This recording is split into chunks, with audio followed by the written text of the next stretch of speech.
that me.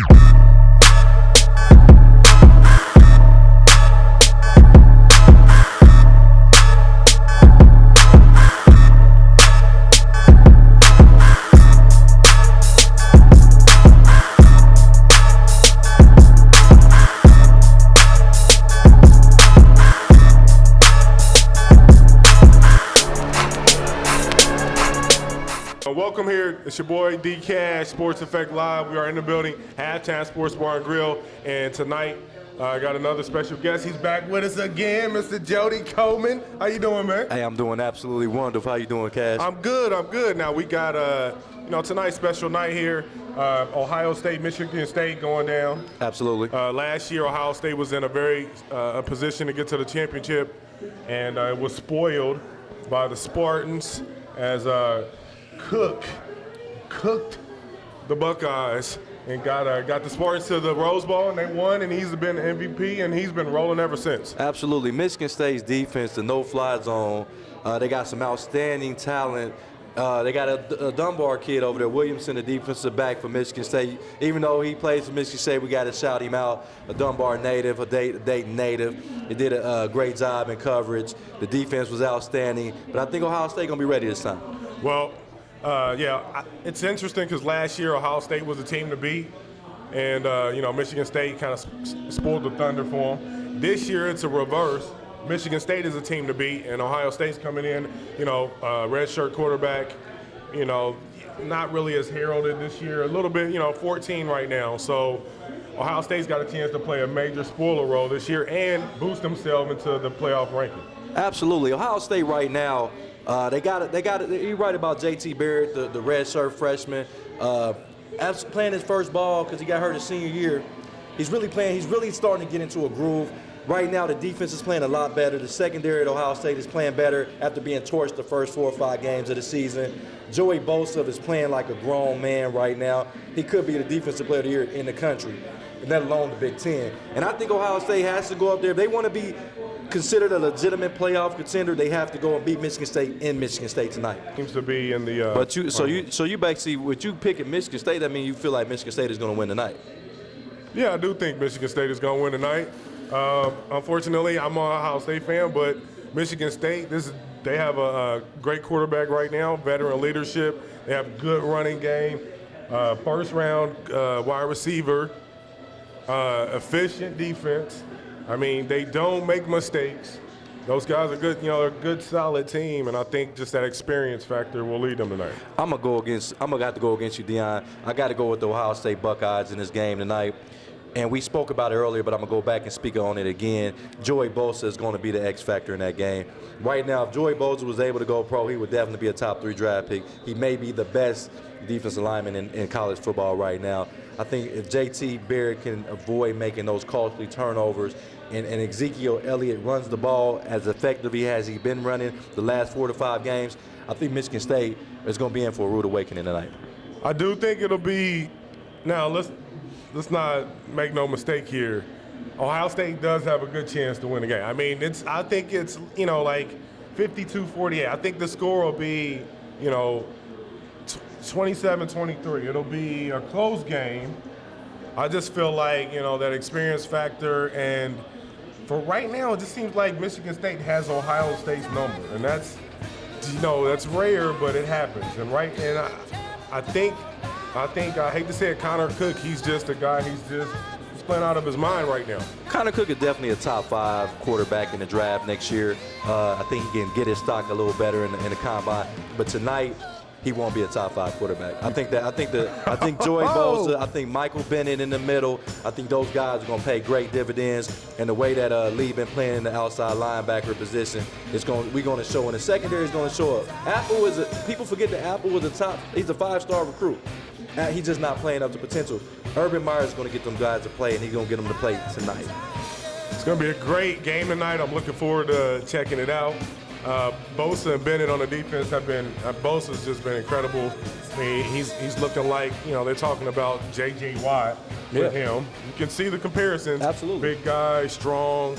He made the key play against Penn State. Absolutely. So it'll be definitely interesting to check that game out. When we come back, we're going to talk a little bit of NFL. and then we'll talk some NBA.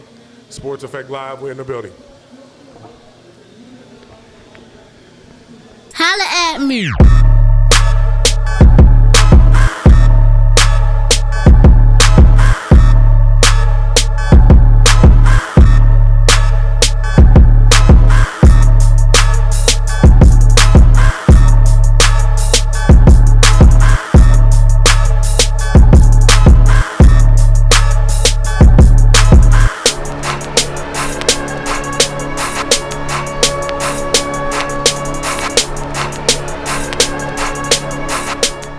Welcome back here, Sports Effect Live. We in the building, halftime Sports Bar and Grill. I got my man Jody Coleman, maxing and relaxing. He got some big news going on in the DYT, man. But we'll let him talk to you about that. Final four in college football, okay? Okay. Who's your top four right now? Auburn just took a loss. Yes. So right now it's opening up. Florida State struggling, but they're probably going to win. Right now, who you got, man? I mean, everybody wants to put 3 teams in the SEC. But you got an Arizona State team that, was hanging on against Notre Dame. Right. They get a chance to play Oregon. Oregon, winner of that game is going to be sitting in the driver's seat. You got Michigan State, Ohio State. Michigan State really definitely, if they win this game against Ohio State, is going to feel like they should be in there as well. Who do you got, man? My four teams in the college football playoffs is one has got to be Mississippi State. Mississippi State has played in a very difficult conference, undefeated up to this point, so they got to be number one. Number 2, I got to go with Florida State. Jameis Winston as a starter, has not lost a game as a starter. And they have a very talented ball club, so I put them at the number 2 spot. Now, this is where it becomes tricky because those teams are undefeated. Those are no-brainers. But let's talk about the one-loss teams. The one-loss team, if TCU can hold off Kansas State, the winner of that game should be one of those teams. And then my last team has got to be the Oregon Ducks. The Oregon Ducks really should be undefeated because if you watch that Arizona game they lost, it was off of a unsportsmanlike conduct because one of the players took a bow. I don't know if that was very touchy-feel. The guy was not even around to play. He was going toward the sidelines and did it. They gave him an opportunity to continue to drive. Arizona ended up scoring a touchdown. They lost that game. So that will be my final four. Yeah, and the 2 that's looking out, Alabama, and then I'll have to probably go with the winner of the Michigan State-Ohio State game tonight. Well, I think, CCU, I think they have a shot, but I think that Alabama, I think 2 SEC teams are gonna get in, unfortunately, but I think just because the power of that SEC West, it's just been, every night it's brutal. I think that Alabama, Mississippi State will get in, and then I think Michigan State will get in, and that last spot, right now, Florida State, they haven't lost. I just think I think they've been through so much. Even they just continually go through stuff. Every week it's something new. The coaches are a great PR team, I'm going to tell you, in Florida State. I think they'll be in that top 4. So you got Florida State, I got Mississippi State, I got Alabama, and I got Michigan State. All right, Bengals-Browns recap, man. Bengals-Browns recap, the Thursday night, I call it the Thursday night massacre. As you've seen on the NFL Network, the NFL has been putting out games where they really haven't been close. Out of this week, I think we done played 9 or 10 games, at least 7 or 8 of them been blowouts. This particular blowout was more significant because Cleveland Browns had came in and showed the NFL that they're capable of winning games on the big stage. Brian Hoyer is looking absolutely wonderful, and the defense is starting to pick up and be the defense that we thought they were going to be last year. They're starting to be that now. The Bengals, the thing that, Deion, this is something I want to ask you. A lot of times, I'm a Cleveland Browns fan, so I'm extremely ecstatic right now. But it's a lot of Bengal fans that are ready to go ahead and get rid of Andy Dalton. How do you break every record in Cincinnati Bengal history for passing yards, passing touchdowns? Well, not passing yards. It's still Carson Palmer. But second in passing yards in history. Took them to 3 straight playoffs, and now you're ready to get rid of them. Talk to me about that. Well, I think, Bengals' long history of not winning the big one, and they've had an even longer history of not making the playoffs, and now they are in a streak of not winning the playoff game, and Andy Dalton has got $100 million, and, it's right now, like Deion Sanders said, you couldn't tell who was a $100 million man out there with the quarterbacking. Andy Dalton is under a lot of pressure. When he plays bad, it's pretty awful. I mean, it's a stinker.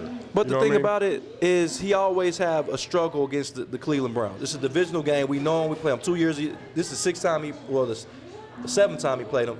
And he is basically 4-3. So he has a winning record against the Browns. So they're 5-3 overall this season, 5-3-1. Andy Dalton, it really wasn't his fault. Look, while we're not putting any emphasis on A.J. Green not being his inability to get open against Joe Hayden. Well, that's what Joe Hayden do, and he shuts you down sometime, man. He shuts you down. Hayden, he led a defensive attack, gave up 3 points. I mean, it was a dominating effort. Bengals just didn't show up, period. I mean, A.J. Green, he drops a couple passes as well. No. I mean, that sometimes goes overlooked, but when your quarterback doesn't even complete 40% of his passes, what can you say? I mean, the guy, right now, that was an embarrassing loss. Absolutely. A shout out to Devin Steele and his lovely daughter. Yeah. That was an amazing moment. And, the Bengals they just laid a stinker, man. It was sad. It was a sad moment for Cincinnati Bengals. I mean, we can say it was a sad moment for the Bengals, but we got to start talking about how the Cleveland Browns played. Let's start giving a little bit of credit to the Cleveland Browns. The Cleveland Browns came out, they added additions of Carlos Dansby and Dante Whitner has paid extreme dividends for the Cleveland Browns. No doubt about it. Browns 6-3. Their defense is intact. Guys know what they have good ball hawks on their defense. Absolutely. Not just guys that can hit. They got guys that can hit, make plays, understand where they need to be. The defense's technique is good, and Hoyer doesn't make mistakes. And he has a good running back system with West and Caldwell and so they're running 3 guys now. They're all hungry. Right. It's a hungry team, and Pettit, hats off to him. He made the right decisions, and he's pressed the right buttons. And right now, you guys are at 6-3. Right. Salute the Browns, no doubt about it. But it's still, Devin Steele. You're supposed to play better than that, man. Yeah. I'm talking about Bengals. You gotta show up. 3 points. But let's talk about the Bengals again. You got a rookie in Jeremy Hill that made a comment on ESPN that the Browns weren't that good. Last time I checked, you fumbled in that game, Jeremy Hill. You can't really talk right now. You're a rookie. Where are the leadership in the Cincinnati locker room to say, hey, Rook, shut up. We lost that game. We got to play them again.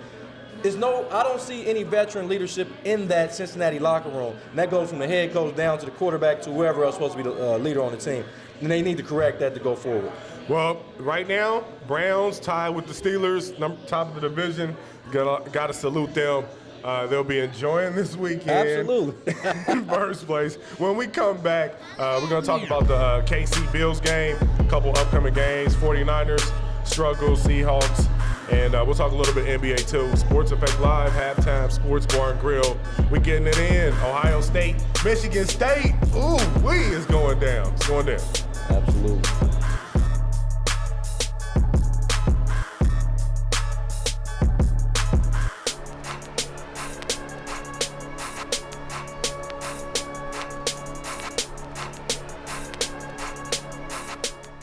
Back here at Sports Effect Live, I got Jody Coleman. We're in the building. We're talking NFL. Now we're going to, coming up tomorrow, this weekend, we're going to go over some of the games here. We got Kansas City and the Bills. How you feeling about that game, man? That's a key game. Initially, we knew KC would be good. The Bills, we thought they would have a chance, but we thought with a different quarterback. Kyle Orton jets out of Dallas, and now he's in Buffalo. And he's directing that team maybe into the playoffs. When the season first started, we would have never thought that this would have been a game that we would have been showcasing. But Kansas City, after Week 1 performance against Tennessee, nobody thought they were going to be this good. Also, with the injuries they sustained and losing a lot of key guys, Kansas City at 5-3, Buffalo at 5-3. We knew Sammy Watkins was going to be good. We knew he was going to be a stud. But we thought E.J. Manuel was going to, like you said, be the one throwing him the football. We already knew they had a running game, but they lost their running. Fred Jackson's out. He's been hampered with a hamstring injury. And then far as them continuing forward in this possible game, I would pick – I like Kansas City in this game. I like Kenny. Justin Houston has 12 sacks, leads the NFL in sacks, and he's going to be the X factor. With Tamba Ali, those two guys, maybe arguably the best rushing combo in the league. And I know people gonna say Von Miller and DeMarcus Ware. I'll put them up there against those two. So I got Kansas City in this game by 3. I like KC as well. I think returning Jamal Charles has kind of infused some energy into him.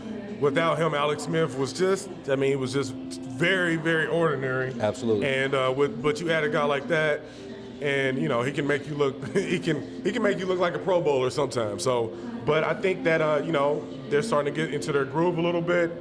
I think they'll win this game. It'll be a close game because the Bills' defense is playing lights out, and the running game has been good for the Bills. Sammy Watkins, like you said, has been lights out. But I think KC has got this. Jacksonville, real quick.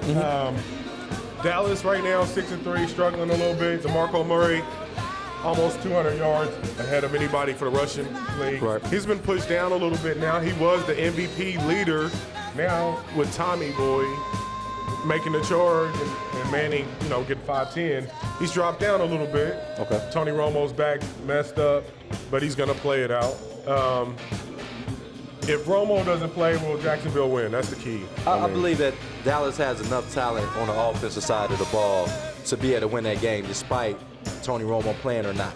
I think DeMarco Murray was held under 100 yards for the first time this season. It's very good. The number 1 rated running defense in Arizona. So really, that's not a big surprise to me. I think Dallas does win that game, and actually they win 20-10 because Blake Bortles is still having problems with coverage. He's a lead leader in interception with 12 interceptions on the season, and he's only started in the last 5 or 6 games. So that's almost 2 interceptions per game. I think Dallas is too much for him. Daz Bryant, DeMarco Murray, that offensive line. Dallas rolls 20-10. Interesting. They're playing in London, and I don't know if Tony's gonna play. This is a scary game. Scary game for a Cowboy fan, all right? You're playing against the Jaguars. You don't think that they should be on the field with you, but how many times have we seen where players rise up against the Cowboys? Denard Robinson, watch out for him. I look for him to maybe have a really big game, but I do think the Cowboys will win, even with Brandon Weeden, because he's up and down. I think he will play sharp if he has to play. Romo has said he's going to play. If you got 2 broken bones in your back or whatever, you probably shouldn't be playing with Jerry Jones on your back. It is what it is. Absolutely. Dolphins and the Lions. All right? Dolphins at the Lions. Dolphins looking good when they're at home, but when they go on the road, not so much. All right? Can Tannehill can he beat out a Lions squad defense playing lights out for the Lions? And for the most part, Stafford he's been solid. He's a little shaky, but he's going to get his main man back. What do you see in that game, man? I believe that Detroit will prevail, even though I've seen the resurgence of the Miami Dolphins when they were just about 3 to 4 weeks ago ready to bench Tannehill and go in a different direction. I think that Miami came together the team defensively. Cameron Wake, very underrated defensive player, along with Jones at the safety position. But I think that Detroit's defense, being ranked number 1 in the NFL, is going to be too much with Ndamukong Suh and fairly up the middle. They're going to be too much. I think Detroit wins. Calvin Johnson's back. You got Reggie Bush is going to play this game, and also Golden Tate is over 800 yards receiving. They're too much.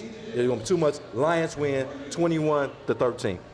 I think the Lions will win as well. I think they're going to score some points. They always do at home. I think they usually score around 20, 25, 30 points at home as opposed on the road. Calvin Johnson will be back. I think if he plays, he's going to score. Absolutely. And I look for a big win from the Lions. Steelers and the Jets. Let me go ahead.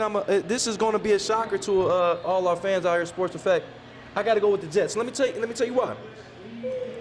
I'm gonna go with the Jets in my upset pick because the Jets front 7 is pretty much one of the best front 7 in football. Now they struggle in the back 4, but Michael Vick getting the opportunity to learn that offense, to be the starter, have 2 weeks under the center. I really believe they're going to find a way to win a close one, 17-14. Jets win. Oh boy. I like Mike Vick. I wonder if they still wish they had Mark Sanchez. No, no, I don't think so. I know he got eaten alive, but hey, he still got the butt fumble. I don't care how you call it. The butt fumble is going. It's going to be famous forever. Mike Vick, he did have some good stats the last game. I do think like you said, give him a couple weeks. The Steelers, when they look bad, they look bad. When they play bad, there's no doubt they're getting rocked. But Ben Roethlisberger, he's hot. 2 straight games, 6 touchdowns, 2 straight games. I think he's going to keep going. I don't know. I think the Jets, their psyche is broken. They're already 1-8. I don't see it. I see a close game. I see high-scoring game, 37-31. I got the Steelers in this one. Okay. When we come back, we're going to talk a little bit of NBA. Then we'll wrap this up. Our co-host here, he's got a surprise guest announcement, maybe. I don't know. We'll see what he wants to say when we come back in a moment. Halftime Sports Bar and Grill.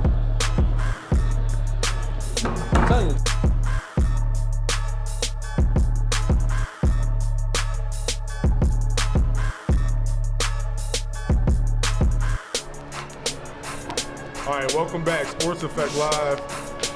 Halftime Sports Bar and Grill. We got Michigan State, Ohio State going down this weekend. Absolutely. How you feeling, man? I'm feeling outstanding. I love every time I get an opportunity to come on this show. Man, this is Dayton. This is Colonel White Cougars. That's right. To the fullest. To the fullest. You hear that, Marion? Let me go ahead and say something. Let me go ahead and say something to our fans out here. Y'all don't know how good a ball player Deion Cash was. If you didn't know, I remember he had the 40 points. It was against Sydney or Lima. We ain't even going to go into the old school Nobody on that. wanted to talk about it. He too modest, man. The guy, we ain't even worried worried was about a legend, that Colonel White. You know what? We're going to get into some NBA action. This guy was an athlete as well. But right now, Cavaliers, they won a big game against Denver. Coming off, they're worse in the league in assists. I believe they had 26 assists in that game. LeBron came out, he had 10 assists in the first half, 8 in the first quarter. So Kyrie Irving, he only ended up about 15. He didn't have a bunch of points. I think they needed, they were saying that he and LeBron went to him, had a, man-to-man. Heart to heart. You have 34 points, no assists. And you just starting point guard. Yeah, that ain't gonna work out. Where you see the Cavaliers this year? Do you see them hoisting up that trophy at the end of the year? I can't say that they're going to host the trophy, but I think they will be playing for the trophy. One thing I've seen with the Cleveland Cavaliers and a part of their struggle is they are too unselfish. Even though they was last in the league in assists, it wasn't because they were selfish. It was because they don't know each other. They have no continuity. They have not meshed together as one. LeBron James, being the leader that he's grown to be, had to go to Kyrie Irving, a young guy that never played with this type of scrutiny. Every night it's a playoff game in Cleveland, wherever they play at. They lost a tough game to Utah on the road, a very up-and-coming young team. We'll talk about those a little later. But I think Cleveland right now, I think people are already putting them in the finals, and I don't think that they're 7th or 8th best team in the league. And I think the top 5 teams are in the West. I think, and then you got to go Chicago. You got to go. I like Toronto. Yeah, Chicago's like been playing well. They only lost 1 game, I believe. They just won a 3-point game. It's going to be interesting. You got the Bulls. Miami's been playing decent, but they're kind of. I don't know. I don't know if even Wade can make, like you said, can make it through a year. Without LeBron, he's gonna have to carry a little bit more of the load. Because Lou Aldine gets hurt as well too. Sometimes he gets injured during the season. But Miami got a lot of guys on the bench with Danny Granger when he comes back healthy. You still got Birdman down there to give you a lot of energy. Norris Cole, they got Napier. Yeah, Norris. Shout out to Norris. He dropped 23 in the season opener. Shout out to Norris, another Dayton product, of course, Dayton Dunbar. That's right. We don't discriminate, even though we Cougars. We don't discriminate Dayton Dunbar. That's right. But I think that overall, will Cleveland be okay by Christmas? I think they'll hit their groove around Christmas a little bit after the first of the year, and then we'll see the Cleveland Cavaliers start to roll. But until then, you're going to have your growing pains. You got a lot of guys signed. Marion coming over. They really don't have a shot blocker. Kevin Love has really never played in a big game because he played for the Timberwolves. every game is a big game right now with the Cleveland Cavaliers. Well, it's going to be fun watching them. You know, Kyrie is an interesting figure. They have a lot of interesting pieces with that team. They inserted Sean Marion in the starting lineup, put Dion Waiters on the bench, bring him out as a sixth man. That's what he did in Syracuse. Absolutely. And it was successful. He had 17 points. And to be honest, I think that's the best role for him. Let him come in, do work. He could be like a Vinny microwave type of guy. You know, come in. Because they said they're getting no scoring from their bench. So you insert Marion, a defensive guy. You can put Marion on the best wing defender. Let LeBron kind of play off, focus more on offense. And then when Waiters come in, now you got Kyrie, who's going to he's going to get his shots. And, Kyrie, LeBron, and Love have already got a little bit warmed up. Right. So now you can I feel like that, the chemistry will be a little bit better because Kyrie and Waiters are similar. They are one-on-one guys. So if you got them in playing all the time, it's not going to work out as much earlier in the game. I think you got to let them all get in their own flow of the game, and then later in the game, as you see who's hot, who's not, then you can kind of figure it out and go from there. You made an interesting comparison of Dion Waiters to Vinny and Microwave. I never thought about that, but that was an excellent comparison. As far as contrast comparison of players. And I think that Dion Waiters, to me, it's like he was trying to prove a point to that team. It's like he never met a shot that he didn't like. And I think that's, he comes to that Jamal Crawford, J.R. Smith kind of mode. And I'm glad that the coach in Cleveland decided to make that decision to make him off the bench. You got to set your ego to the side if you want to win an NBA championship. And then that's what Cleveland had to do. They had to really see what works for them, and putting Dion Waiters in the bench may make a better chemistry for the Cleveland Cavaliers down the stretch. We're looking forward to checking that out, man. What's your biggest surprise in the NBA, man? Biggest surprise, I have to go with the L.A. Lakers being as bad as they are. The Lakers, Kobe, we proved that he can still. Kobe still proved that he can play basketball. You need to get traded, homie. It's over. I mean, I can't see that. Even with a Kobe, and even with as great as Kobe Bryant is, I can't see them winning more than 30 games. And I really thought that they were going to be doing at least a push for the 8th spot in the playoffs. I really thought they were. I don't think they're going to come close. They're going to be actually have the most ping pong balls for the #1 pick. So the Lakers is my biggest surprise, and that's just me. Well, they definitely been the dud of the NBA season. Even with Kobe jacking up shots, hey, he's trying everything he can do, keep them boys in it. Right now, it's just a lost cause. I think, the thing about Kobe, he knows that franchise has been so loyal to him. Absolutely. And he's giving them a lot of tread. And, I think for him, if he really wants to chase Michael Jordan and be in the same breath as Michael Jordan when it comes to winning titles, he's gonna have to go to another team. There's no way. It's not gonna happen this year, and they're not gonna get one player in the draft. There's no Tim Duncans in the draft. No I don't think. James. I mean, Okafor for big boy for Duke. Right. We'll watch and see how he does, but that's just. I just don't. I think if he wants another ring, he's gonna have to go somewhere else. That's his decision. I don't know if he can do that. I don't think Kobe has another one in him, even if he does get traded, because a lot of time when you make that trade, they never win in that first year. Kobe has a lot of tread on his tires, a lot of injuries. He's a warrior, no doubt, but sometimes when you got the best and Michael Jordan, sometimes you just got to be okay with second best.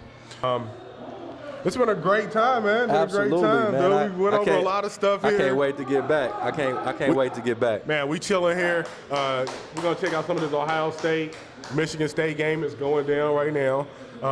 It's been great having this guy on the show once again. Anything you want to say out there?